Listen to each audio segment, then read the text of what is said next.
Now, this is one of my favorite parts of each and every annual meeting, and that is the President's Panel. Today, they will be discussing the role universities play in driving the regional, state, and national economy, certainly a very, very critical role in each of our communities. I am pleased to introduce the moderator, Paul Sohl, who is the CEO of the Florida High-Tech Corridor, who has been a friend and a champion to the National Academy of Inventors since its inception. Please help me in welcoming Paul to the stage. Thank you very much. Thank you. Come on out, gang. Hey, good morning. Hey, we're the panel between now and lunch. We're going to do this. One of the things I noticed both yesterday and this morning is here are the rules with the presidents. If you have a question you want to ask and you want to start lining up right now, do it.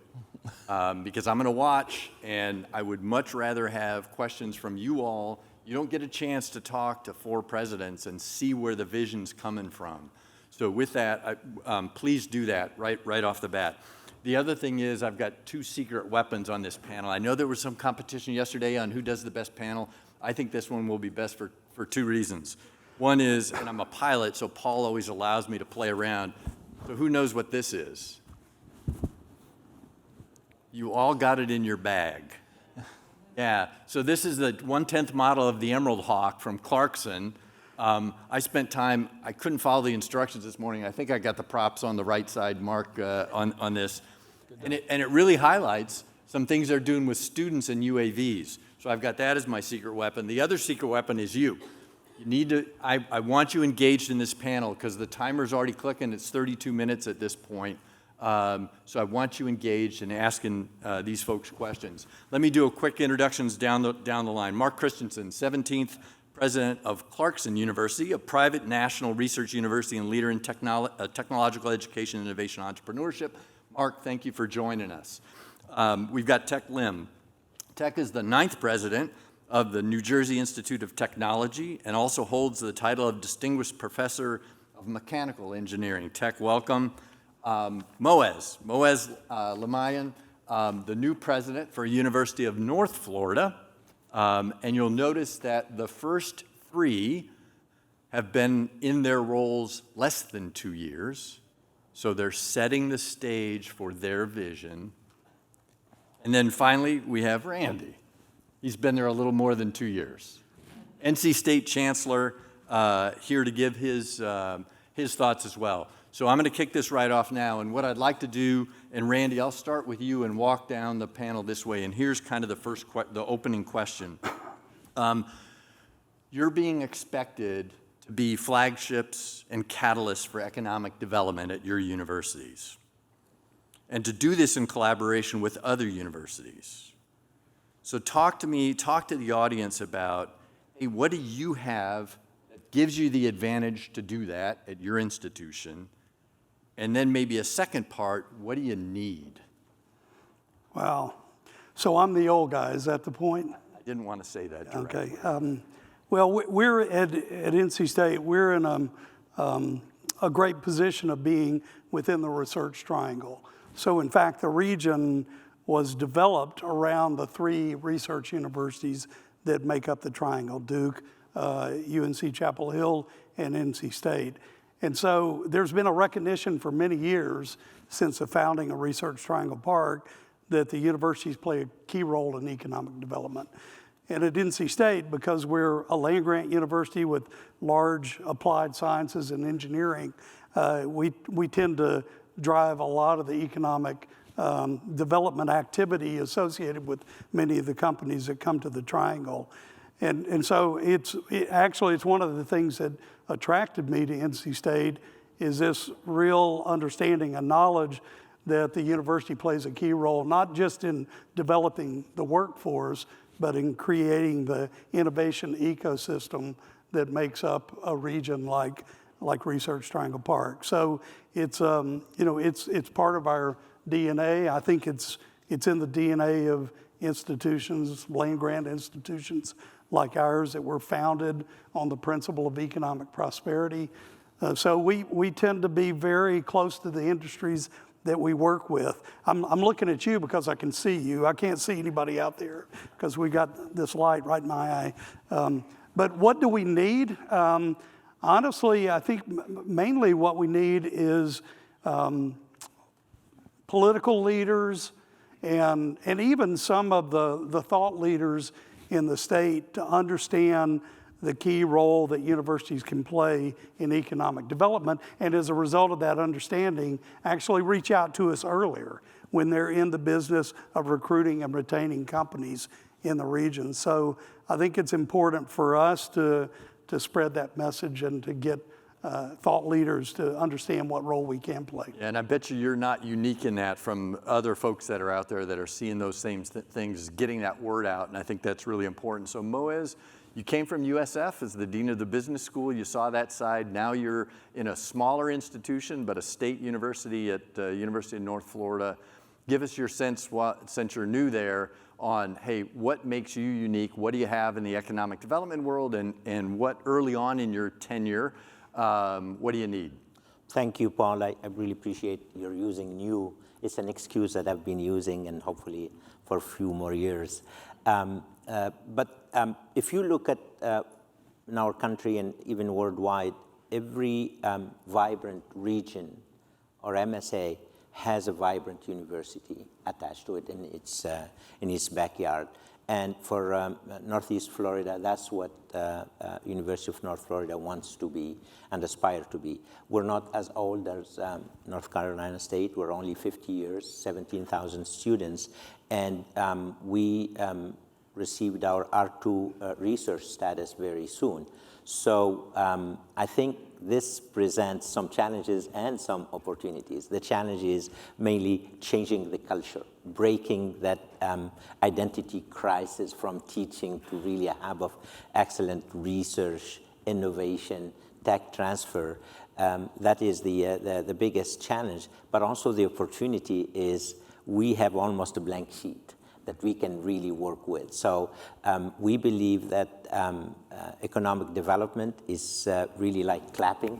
It requires the community, the business community, the entrepreneur ecosystem, and also the university. So as part of our newly revamped strategic plan, we're making innovation, research as a major strategic plan. We're working very hard on changing the incentive plans, the promotion and tenure. We're working really hard on bringing resources for research and working very tightly with the business community and with the startup ecosystem so that we can concentrate on the research that matters, the research that is timely, impactful, and that could be translated to solutions to main problems and challenges. Yeah, no, thank you for that. And it definitely resonate with some of the stuff we heard yesterday about rethinking promotions, rethinking those incentives to be able to get the faculty you need, the students interested in what you want to do. Teik, how about at NJIT? What do you have and what do you need? Well, NJIT, or New Jersey Institute of Technology, is the only public polytechnic institution in New Jersey. We contribute to the economy of New Jersey and also this nation in multiple ways. One, we want to think that we change industry. The innovation and research that goes on at NJIT. In fact, one of the things that attracted me to NJIT is how innovative and entrepreneurial the campuses is because of the diversity and also because of the proximity to the New York metropolitan area. So one way that we contribute to the economy is to spun off companies, incubate. We'll have the largest incubator in the state of New Jersey through our New Jersey Innovation Institute, a wholly owned subsidiary of NJIT. Just last year, we spun off and sold a company called Biocentric to a conglomerate in South Korea for $73 million. I think it's one of the largest sale of a corporation, among all public institutions. We also say we change lives. We are one of the #1 STEM workforce producer in New Jersey. A third of the engineers and scientists in New Jersey graduated from NJIT. 60% of the underrepresented engineers and scientists actually in New Jersey also graduated from NJIT. We're one of the top institution for economic mobility of our students and our graduates. And we also contribute to the economy of New Jersey directly. Our direct indirect contribution is over $2 billion annually to the economy of New Jersey. So I want to think that NJIT being a public institution, of course, our mission is to educate students. First and foremost, we do research, we innovate, we go into entrepreneurship program, primarily to educate students, because we want every student that leave NJIT to be the best version of themselves and to be a contributor to society wherever they go to. But in addition to that, as I mentioned, okay, higher educational institution like us here, public or private, needs to view ourselves as an economic driver as well, as I mentioned that. Now, to your last part of your question, what do we need? At NJIT, with every new president, we would go through a strategic planning process. And part of our enhancement, okay, and part of our priority is to create mutually beneficial partnership with external stakeholders, industry, legislatures, other institutions, because we recognize that we cannot do it all alone. We have to have partnership. I think I keep telling my faculty, it used to be you publish or you perish. Today, you collaborate or you perish. That is the motto at NJIT. So, and plus, one of the reasons, okay, for collaborating and having mutually beneficial partnership with industry is that education of students today are very holistic. They don't only want to go to classroom and take courses, but they want to learn the power skills, the ability to communicate, have empathy, and they also want to have experiential learning. And that can only be done with mutually beneficial partnership with the external stakeholders. Yeah, thanks, Teik. And that's, you know, that experiential learning piece and that coupling up with the education side of entrepreneurship and innovation with actually doing it, I think is huge. Marc, how about at Clarkson? Because you're a little different in your focus area in a good way. We're small, we're private, we're up in the North Country. We're not near a major technological development area or a major metroplex, but you know, universities nationwide have some of the same things at their disposal. You know, we have an ability to be an honest broker. We can be involved in pre-competitive work, and that's been exploited for quite a long time at Clarkson. So the early days, Clarkson was famous in chemistry for colloidal chemistry. You know, first things that went into makeups. These days, it shows up in our Center for Advanced Materials Processing in chemical mechanical planarization of the semiconductor industry. And so that has been a center of excellence that's been funded by the state of New York for many decades and continues to be there. And because it's pre-competitive, you have people, industries from all over the country that are engaged with it and supporting it. The same thing happens in clean water. These PFAS, these chemicals that are known as the forever chemicals that are in our water that we haven't even put terms on what's allowable levels yet because they haven't completely understood the detection and what really it would be a safe level. This is another area that is a center of excellence for Clarkson. We've got remediation, we've got sensing, we've got a bunch of pieces there, and again, it's pre-competitive. At the same time, we have strength in economic development. So as you said, I've been the president just under a year. As a candidate, when I was looking at it coming up, I saw all of these companies that Clarkson had spun out. And I wanted to know, where were they doing it? Was this down in some Manhattan campus? And no, it was up in the North Country. And so alumni of Clarkson come back to the North Country to open their business. And it seems counterintuitive. It's probably as far away from Silicon Valley as you can get and from other sources of peace is there. So the challenge is, how do you bridge that pre-competitive working to support an entire industry into licensing to one or two partners and really making a go of a commercial venture and seeing that happen. And I think that's the challenge there. And so, you know, what would we need? We're always looking for help to have folks go through our research labs and identify that adjacent possible for our researchers, right? Because more often than not, the fundamental science or the first development prototype that an engineer is working with in their lab is not the thing that's going to be a hit in the marketplace. I'll take my work, for example. I've done a lot of work for DARPA, built a lot of fantastic prototypes. But those are Cadillac solutions where cost is not the opportunity. It's filling a niche that's never been filled before.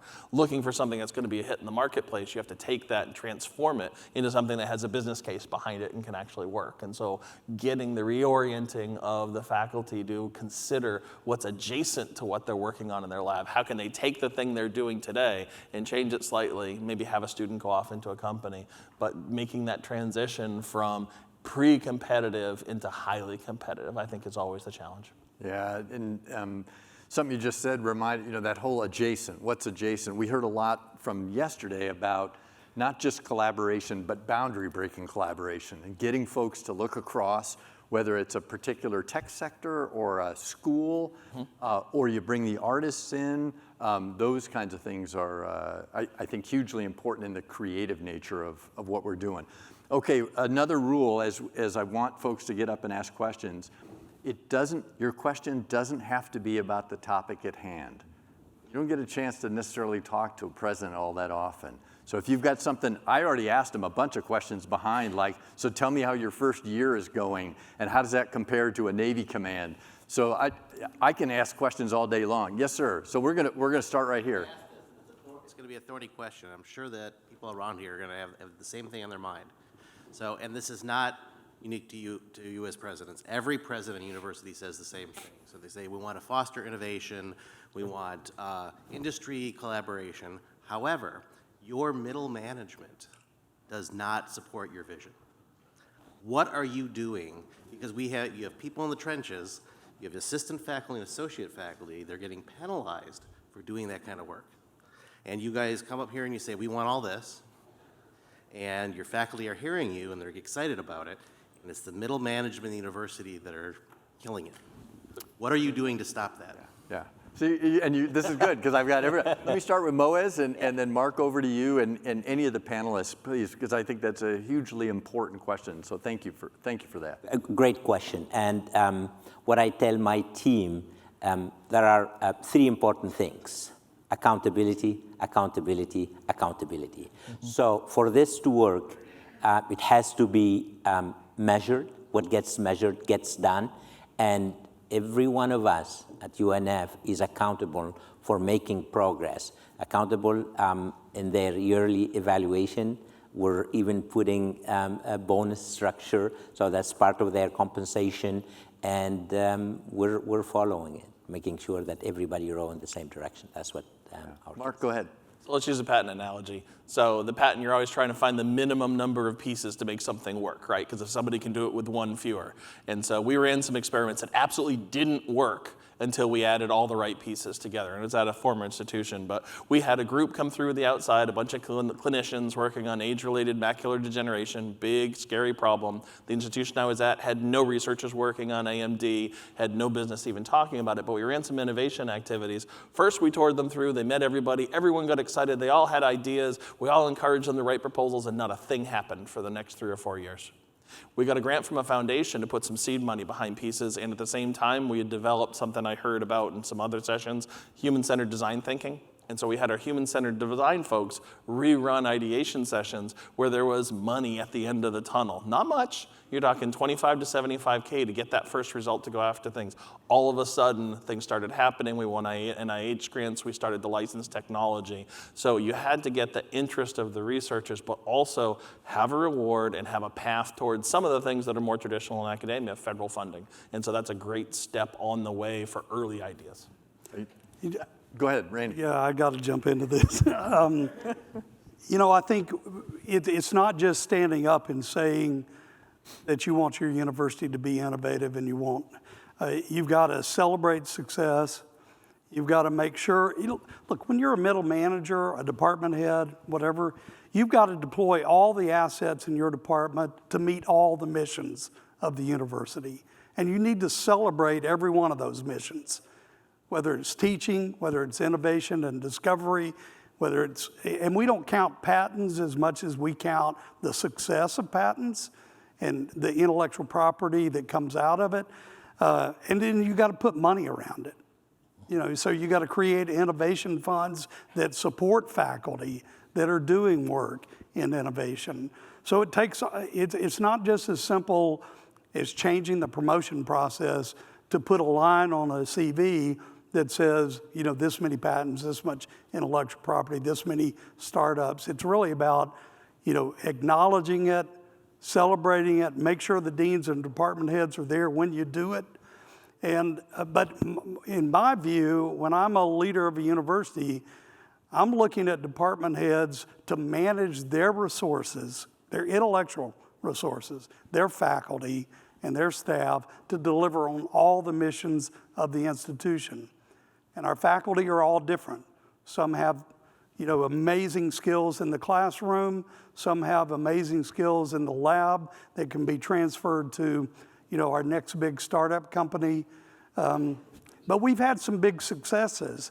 And when you've had big successes that have been companies that have grown dramatically in the region, it's easy to celebrate it and point to it and encourage faculty along those lines. And finally, if you're really going to encourage innovation, you've got to figure out how to support team science and people working across disciplinary boundaries. And we have, and I'll say this, and I'm sure it's recorded, and Justin, you can go back to Penn State and tell everybody this. Some of our more mature faculty give young faculty this notion that you shouldn't collaborate. You shouldn't be part of a large group working on some major project. And that's, we've got to somehow break down those silos too, to make sure our faculty feel comfortable working across departmental and disciplinary lines. And that's a middle management issue too. All 1 minute. Yep, Teik, absolutely. Teik, go ahead. I agree with all my colleagues, so ditto. But I just want to add one other thing. I was a faculty member, and many of you are faculty member for many years.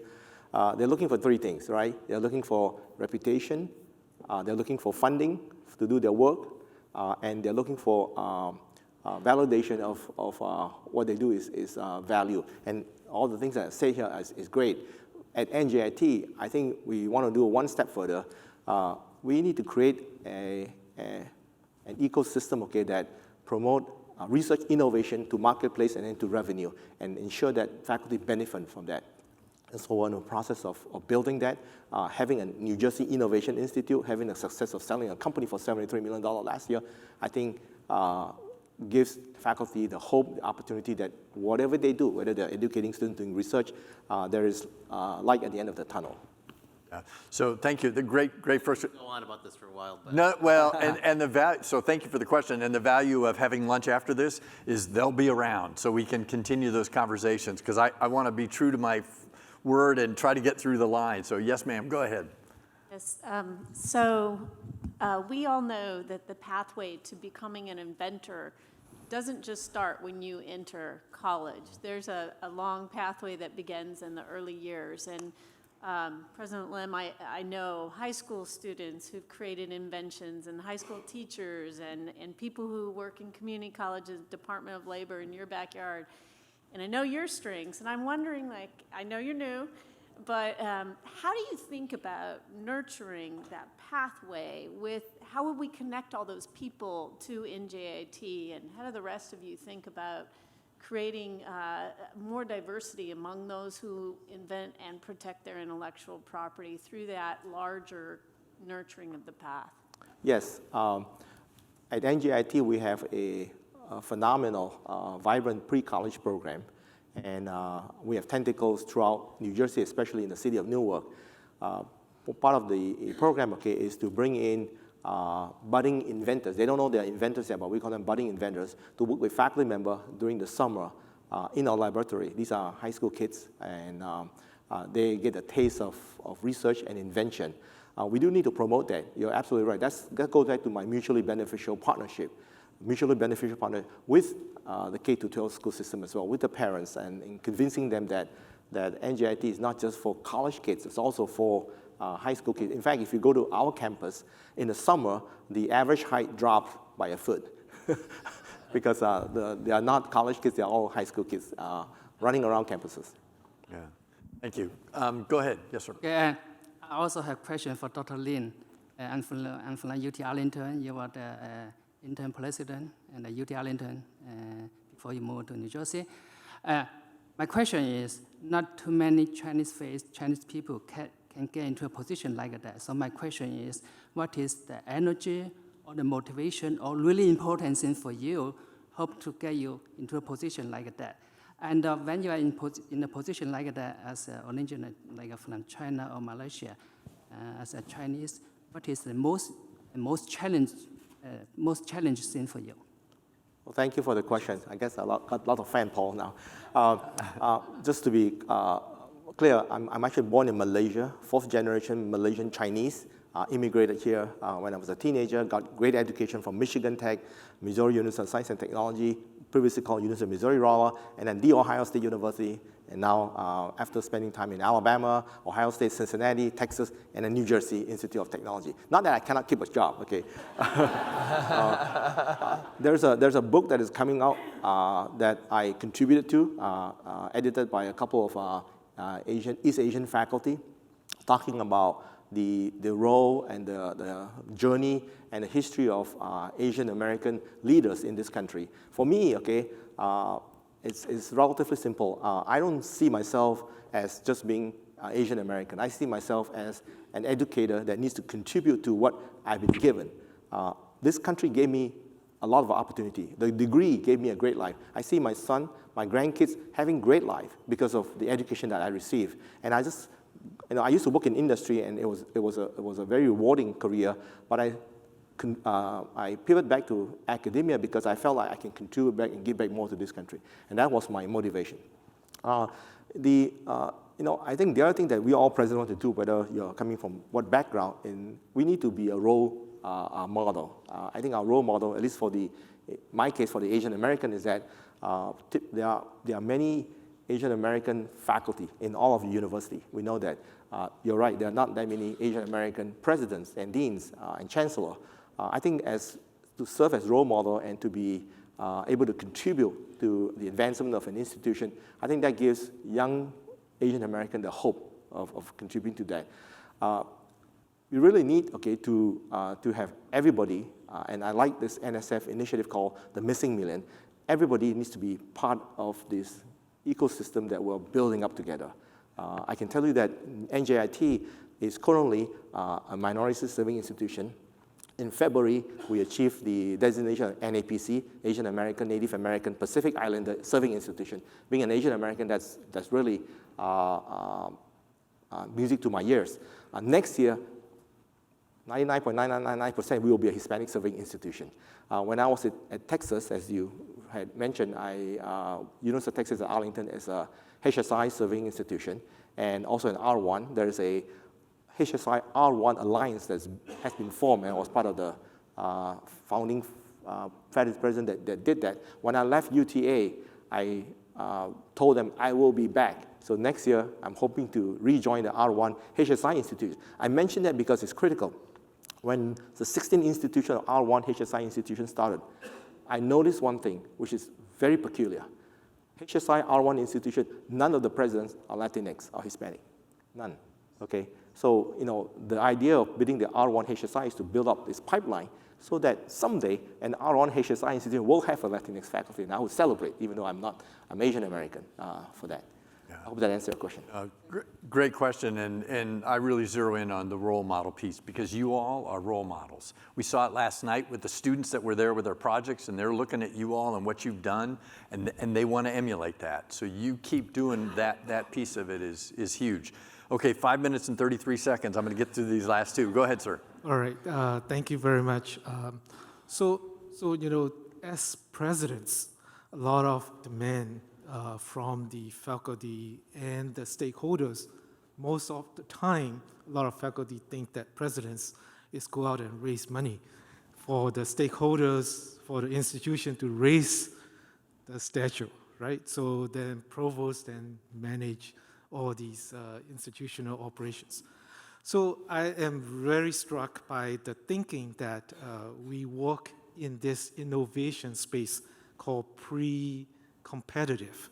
At some point that you spin off startup or sell your license, right? So how do you measure your success stories that you bring to the stakeholders, right? So this is really where we work in this dynamic of invention, innovations to impact, right? So what are your thoughts about how we can assist in this process to raise your level? You talk about, Dr. Lin, you talk about, I sell this company $200 million and therefore I can raise more money, right? So those are the kind of things, R1, R2, R3, whatever that short impactful message.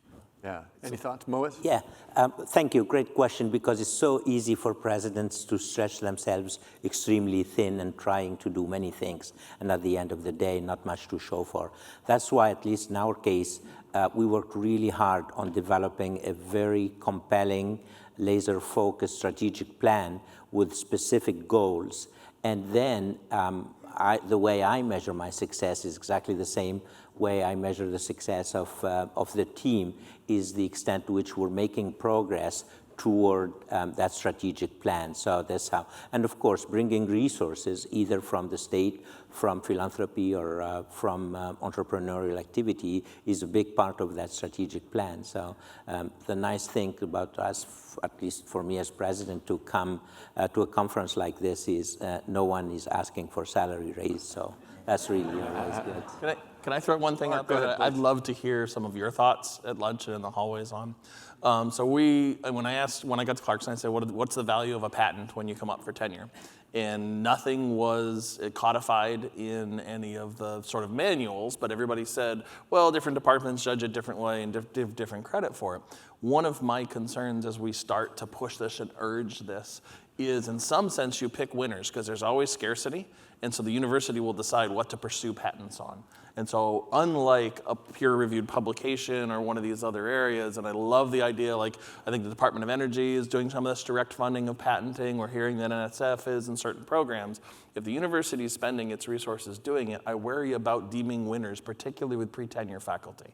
You know, what happens when somebody had an idea, they had an invention disclosure, and the university decided not to pursue it? And then that comes up in a tenure decision. And so I'd love to hear your thoughts of how to balance that. I think that's a dark piece of this that we're going to have to deal with in the upper level of administration to make sure that people aren't harmed by that economic decision. Yeah, thanks, Marc. Randy? Yeah, I think, you know, it's complicated to measure success and innovation. I've got a great team back here from the Office of Research and Innovation, and we measure a lot of things associated with patents, with intellectual property, commercialization, startup companies, all the things that you would imagine. But what I really look for is the creation of an innovative ecosystem where you're able to attract and retain faculty because of the operation of the university in the innovation space, research funding from companies because they want to be a part of an organization that is trying to move economic development forward. So there's so many different measures that you can use to determine if your campus is truly successful in the innovation space. And it's not just a simple, I really do not like to just measure patents. And the reason I don't is because they're damn expensive. And they don't mean a lot in terms of what you're going to be able to do to move the needle forward. We're fortunate in that we're in an innovative part of the country, and we've spun out several very large, successful companies that we can point to as examples. But you know, you got to be careful not to just use you know, one or two indicators to understand if you're moving the needle. Just a quick one. I like to go back to fundamentals. The fundamental is that our business is students, and my measure, is how successful are our graduates once they leave the institution. Whatever we do, research, innovation, creating companies, if you're able to educate students and make them successful down the road, that's the true measure in my mind. Thanks, Teik. Okay, with 6 seconds left, what's your question? And here's the deal. Get your question out, and each of you will answer in 6 words or less. So go ahead. 6 words. Oh, okay. Well, we could try it. So we're approaching the 1,000-year anniversary of universities. University of Bologna started in 1088, and universities have been defined geographically for almost 1,000 years. And if we look at the economy today, it's largely digital, it's largely multinational. If you look at a new video game that gets launched, you'll have 93 million hours that get played in the first 4 days around the world. How do you as university presidents adjust to that change? Your brand is not regional anymore, your self-identity is not regional, but to really win in this emerging economy, you have to have a digital footprint that's more than just a web page that lets people log on online and check classes. How do you compete for that mind share in that changing world? Great question. No, we'll forget the 6-word thing, and I'll do it. I'll fend off the hook that's coming. But I want each of you to answer. Walter, it's about distinction, distinction, distinction, distinction. Okay, good. Yeah, excellent. Thanks, Marc. Teik. I don't know if it's 6 words, but I think going back to fundamental again, we produce students, that bring joy to living. Thanks. Moez. I always tell my team my worst nightmare is wake up one morning and find ourselves in the Kodak of the universities, where we're investing in things that are no longer relevant. And that's why having that innovation part of the DNA of the place changing the culture is really important. It's so easy to get lost in day-to-day firefighting strategy, but keeping that innovation always present is really important. Yeah. Randy, as our elder statesman? Partnerships. Partnerships with other universities, partnerships with the private sector. We've recently won a number of large grants from a foundation in Denmark, and it's connected to companies that are in North Carolina, universities in Denmark. I think the boundaries of who you interact with and what you do are getting blurred. Yeah, okay. With that, please, round of applause for our university presidents.